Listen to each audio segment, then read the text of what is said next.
Bonjour les loulous, on se retrouve pour la correction de la petite mise en train numéro 13 qui concerne bien sûr la notion 13.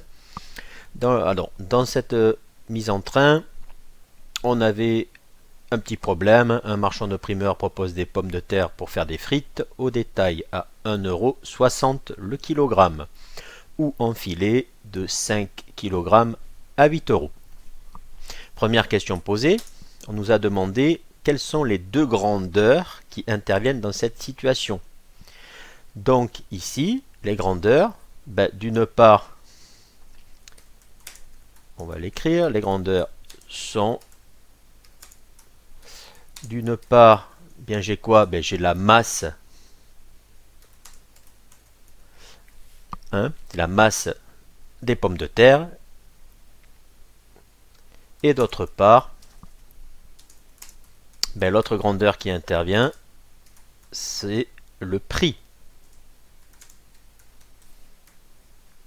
Donc les deux grandeurs sont la masse et le prix.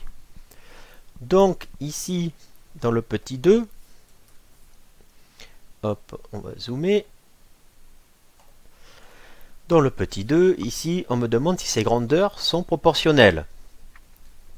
Alors, je vous rappelle que la proportionnalité, si j'achète un cahier à 2 €, deux cahiers coûteront 2 fois plus cher, c'est-à-dire 2 fois 2, 4 €. C'est la proportionnalité. Donc ici, on me dit que 1 kg au détail coûte 1,60 €.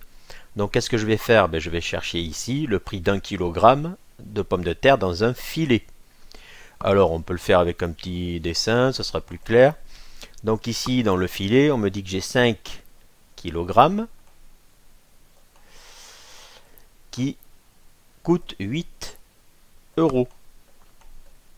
Donc je vais chercher ici combien me coûte 1 kg. D'accord? Donc ici, pour passer de 5 kg à 1 kg, j'ai divisé la quantité par 5. Donc je dois ici diviser le prix par 5 également. Ça veut dire qu'ici, mon petit point d'interrogation, c'est 8 que divise 5, qui fait 1,6, donc 1,60 puisque ça va être un prix. Donc ici, lorsque j'ai 5 kg à 8 €, 1 kg me revient à 1,60 € et c'est le prix des frites, des pommes de terre au détail. Donc je retrouve le même prix à l'unité. Donc qu'est-ce qu'on a fait ici? On a fait ce qu'on appelle le passage à l'unité. Donc ici on peut dire que ce sont des grandeurs proportionnelles. Alors on pourrait synthétiser tout ça dans un tableau. Voilà, hop, il est prêt. Ici, vous voyez, dans mon tableau j'ai mis mes deux grandeurs, la masse d'une part, et je n'oublie pas de mentionner ici l'unité en kilogrammes. Le prix c'est ma deuxième grandeur. Je mentionne aussi l'unité, c'est l'euro. Donc j'ai traduit les données de l'énoncé dans mon tableau. La première colonne qui me dit que 1 kg de pommes de terre coûte 1,60 €, donc 1 kg de pommes de terre 1,60 €. La deuxième qui me dit que 5 kg coûte 8 €, donc deuxième colonne, 5 kg coûte 8 €. Donc là j'ai mis les données sous forme de tableau. Donc maintenant, vous voyez que ici, si je divise le prix par la masse dans la première colonne, c'est-à-dire je cherche le quotient de 1,60 par 1, ça me donne 1,60. Si je fais maintenant la même chose dans la deuxième colonne, si je fais le quotient du prix, c'est-à-dire 8, par la masse qui lui est associée, c'est-à-dire 5, je trouve à nouveau 1,60. Donc là, qu'est-ce qu'on constate? On constate que les quotients sont égaux.